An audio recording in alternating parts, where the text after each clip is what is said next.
constitutional ang hinaing impeachment complaint ni Tambaloslos at mga congressman. Ulitin ko po, napakagandang balita, na-dismiss na po ng Korte Suprema bilang labag sa saligang batas ang impeachment complaint ni Tambaloslos at ng mga congressman.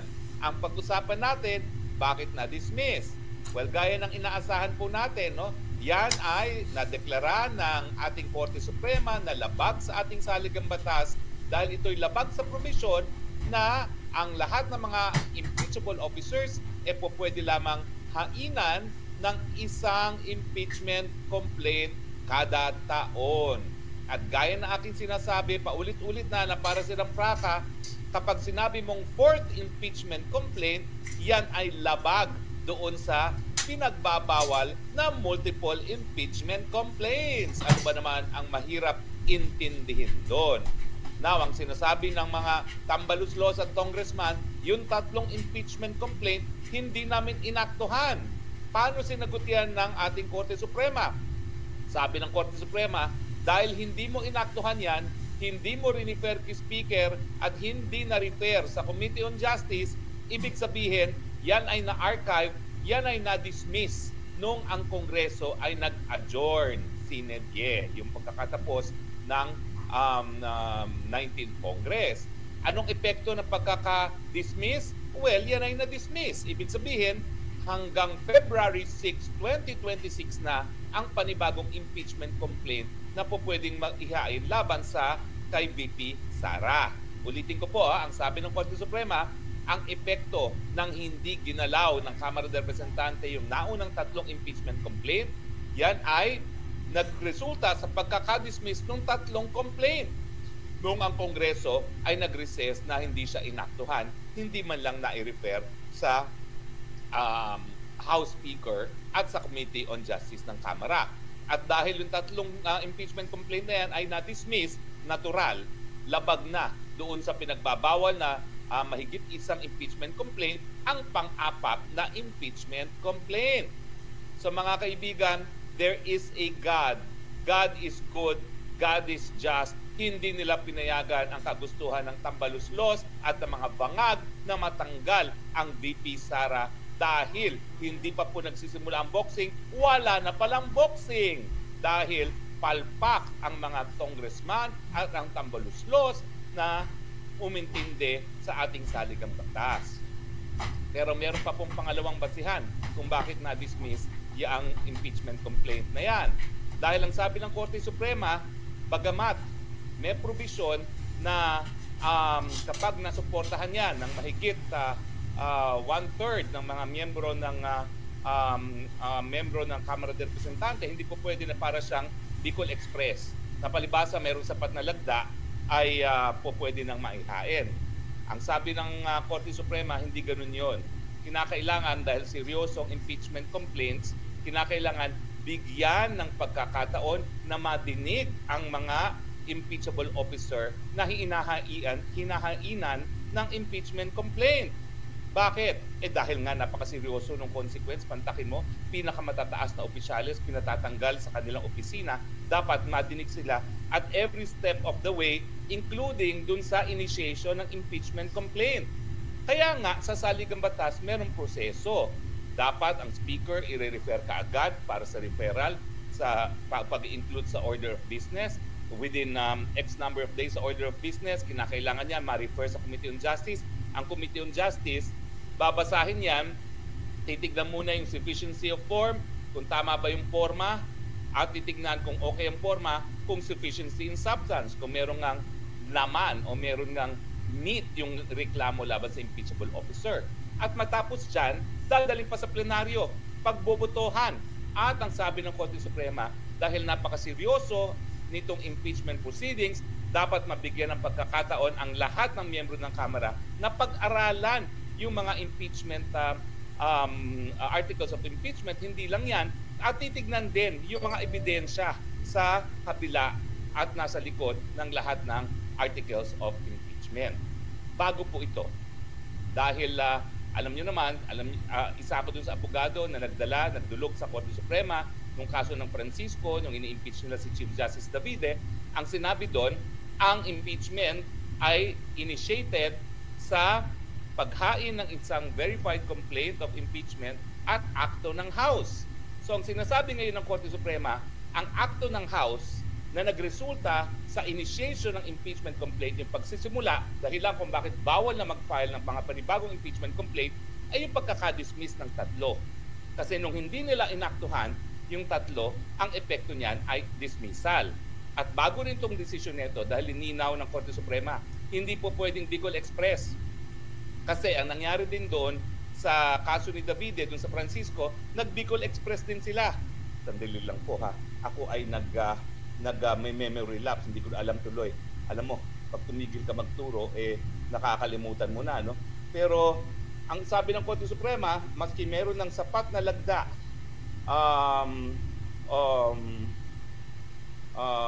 so articles of impeachment, para yung mga articles of impeachment ay diretsong pupunta sa Senado, kinakailangan walang Bicol Express na pipirma na lang para pirmahan at hindi naiintindihan ko ang anong mga issue. Importante talaga dahil dun sa mga nangyayari,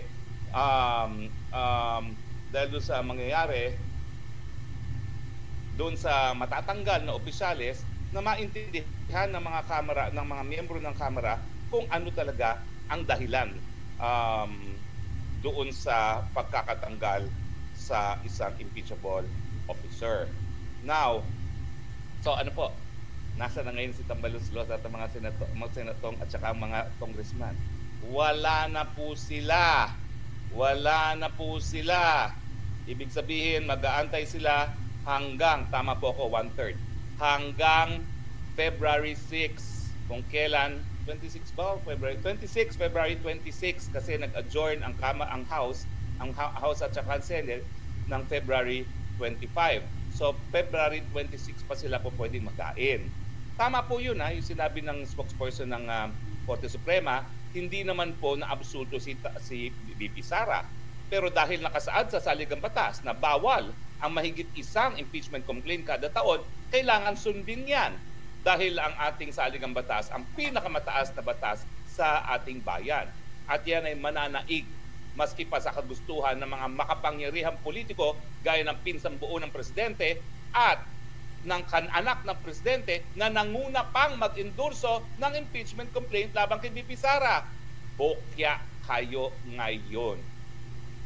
Alam nyo, kada nagkakaroon ng desisyon ng Korte Suprema na null and void dahil labag sa kasaligang batas yan, dagok yan, sampal yan, batok yan doon sa institusyon. Ang laki-laki ng budget nyo. Tapos, hindi kayo nag-employ ng sapat na mga abogado para malaman kung anong tama at mali. At tignan nyo naman kung anong oras at saka yung mga resources na sinayang ninyo sa pagsusulong ng isang impeachment complaint na alam naman natin sa simula't simula ay mali. Pero alam nyo, ang talagang nanalo dito, ang sambayan ng Pilipino. Kasi nga, rinespeto ang mandato na binigay kay VP Sara at naiwasan ang paggastos na naman ng milyon-milyong salapi sa walang saysay na impeachment trial. Pangalawa, I give it to the Supreme Court. Hallelujah ako sa Supreme Court dahil pinakita niya na kahit yung impeachment complaint na yan ay suportado ng presidente, kahit na ang Kamara ay pinamumunuan ng pinsang buo ng presidente na kaeskwela pa nung sumulat ng decision. Alam niyo po, nagko-contemporaries kami ni Justice Marvic Leonen, ni Tambaloslos at ako, no? Si Tambaloslos technically 1 year behind me, pero na-delay lang po yan dahil sa EDSA. So actually, mas malapit silang contemporary ni Senior Associate Justice Marvic Leonen, no? Ay nako, hallelujah po talaga.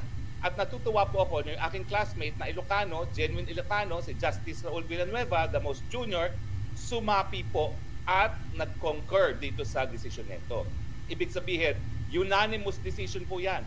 Pati yung kaisa-isang appointee ni Marcos Jr. na aking kaklase ay bumoto pabor sa pagdidismiss ng kasong ito. Alam nyo, talagang ang inkli naman ng mga na-appoint sa Korte Suprema, kahit papano, bumoto pabor doon sa nag-appoint sa kanila. pero napatunayan na aking classmate na siya ay independyente at bumoto talaga siya na ibasura itong impeachment complaint. So mga nagwagi, una-una ang sambayan ng Pilipino, pangalawa ang Korte Suprema dahil siyempre pinatunayan niya na siya ay tapat sa kanyang katungkulan na itaguyod ang ating saligang batas, at pangatlo lamang si Inday Sara Duterte. Bakit? Well, pangatlo siya dahil sa taong ito hindi siya maharap sa kahit ng impeachment complaint. Bagamat ang sabi nga ng Korte Suprema, matapos ng isang taon, pwedeng ihain muli. Pero napakadaming pwedeng mangyari sa loob ng isang taon. Sa tingin nyo ba, sa February 26, 2026, maghahain sila muli ng isang impeachment complaint? Yan ay 2 taon na bago mag-eleksyon sa 2028. Baka nga pagdating na 2026, bago na ang speaker, dahil alam naman natin ang anyo ng mga politiko, galing ako dyan, magaling ang kanilang radar kung sino talaga ang dapat suportahan sa susunod na presidential elections. At ang nangyari dito, dahil na-dismiss ang impeachment complaint ni BP Sara, lalong lumakas si BP Sara. Kung sa last survey, 33% ang tao na boboto sa kanya na pinakmataas sa kahit anong posibleng kandidato, ngayon po, baka madoble yan. Baka umabot na ng 60% si Inday Sara Duterte. Dahil napatunayan ni Inday Sara Duterte, pagtulungan man lang siya, kakayanin niya silang lahat. Hindi sa pamamagitan ng ayuda, hindi sa pamamagitan ng pananakot, hindi sa pamamagitan ng paggamit ng militar at pulis, kung hindi sa paggamit ng batas. Kaya naman po, bagamat walang requirement na ang presidente ay dapat maging abogado, ay nako, wag na natin pong magpaligoy-ligoy pa. Paano ka makapagpapatupad ng batas kung ikaw ay hindi mo alam kung anong batas? Kaya yung mga reads sa antivirus na yan, nako, wag niyong hahalal yan bilang isang presidente o vice-presidente, kasi ang gagawin yan, meron niyang nakadyan sa tenga at meron magdidikta na chief of staff. Miski hindi niya alam kung ano yung sinasabi niya, basta magaling siya umarte-arte, ayun, magsasalita. Diba? O ayan, nakita nyo na, BP Sara, pinagtulungan ng lahat, pero dahil alam niya ang saligang batas niya, nanindigan. I'm not saying na you have to be a brilliant lawyer, pero kinakailangan alam mo. At sa simula't mula, hindi na-deter o hindi talaga natakot si BP Sara dahil alam niya mali ang proseso na ginawa ng Kamara de Representante. Ang aking misgiving sa decision nito, hindi nag-rule yung Supreme Court dun sa issue na pwede bang ma-carry over ang isang impeachment complaint from a previous Congress to the next Congress. Now, ang dahilan naman kaya hindi na yan diniscuss ng ating Korte Suprema, kasi merong mga prinsipyo na kung hindi na kinakailangang i-discuss ang isang issue dahil meron ng basehan para ma-dismiss or ma-grant ang petition, hindi na nila sasagutin. At dahil ang sabi nga ng Korte Suprema, sapat na yung basehan na ito'y pinagbabawal as constituting multiplicity of impeachment complaint within 1 year, dinismiss na nila on that ground at hindi na sila nag-rule kung pwedeng ma-carry over. Pero kinakailangan, mabigyang kasagutan pa rin yan. Hindi natin alam kung kailan mangyayari yan. Siyempre, sabi ng Korte Suprema, sa February 2026 pwede na maghain muli ng impeachment complaint. So, asahan natin na before February 20, pagkatapos ng February 26 maghahain sila. Ang problema, wala na naman silang sapat na panahon. So baka ang gawin nila, mag-marathon session sila di umano, pero sa tingin ko, hindi na naman po pwede yan kasi sa legislative calendar na naman ng Kongreso, magre-recess na naman sila pagdating ng February of 2026. Yun naman ang dahilan kung bakit dismiss yung tatlong impeachment complaint dahil nag-recess na nga yung Kongreso by February of 2026. Yung February of 2025. Diba? So, ewan ko kung kailan sila magpa-file ng panibagong impeachment complaint. Ang tingin ko, ang susunod na impeachment complaint, dahil walang sapat para aktuhan yung February, ang susunod na niyan ay pag bumalik ang Kongreso ng July of 2026. So theoretically speaking, pwede sa February, pero dahil mag-a-adjourn na naman sila, kinakailangan sa February o July na sila of 2026 kumakto. At sa tingin nyo ba, magkakaroon pa ng hearing ng latter part of 2026 at 2027? Nangangampanya na ang mga kandidato. Hindi na mangyayari yan. So sa tingin ko, patay na ang impeachment complaint laban kay BP Sara. Lumaban na ng harapan ang mga magbangag sa gobyerno laban kay BP Sara para sa presidente sa 2028. Bagamat ako'y naninindigan, sapat-sapat na ang basihan para sisantehin ng presidente. Ngayon, kasama na yung paggamit sa mga proseso ng impeachment bilang sandata laban sa kanilang mga kalaban sa politika. Ang magandang sinabi ng Korte Suprema, alam mo, hindi namin pinaghihimasukan ang mga bagay-bagay na politika para sa mga politiko yan. Pero, ang sabi ng Korte Suprema, yung usaping politika, kinakailangan gawin sa framework ng ating saligang batas. Hindi po pwede na yung pamumulitika gagawin mo labas sa batas na umiiral sa ating bayan. So siyempre mga kaibigan, wagi ang taong bayan, wagi ang Korte Suprema at ang ating saligang batas, wagi ang ating BP Sara. Ngayon, anong gagawin ngayon ni BP Sara? Well, wag niyong kakalimutan, bagamat siya vice presidente, talagang ginutom si BP Sara. Pero tignan nyo naman, maski tinapiyasan ng budget, sino ba ang napansin ng taong bayan na gumagalaw sa kasagsagan ng bagyo? At siyempre wala pa dyan si BP Sara.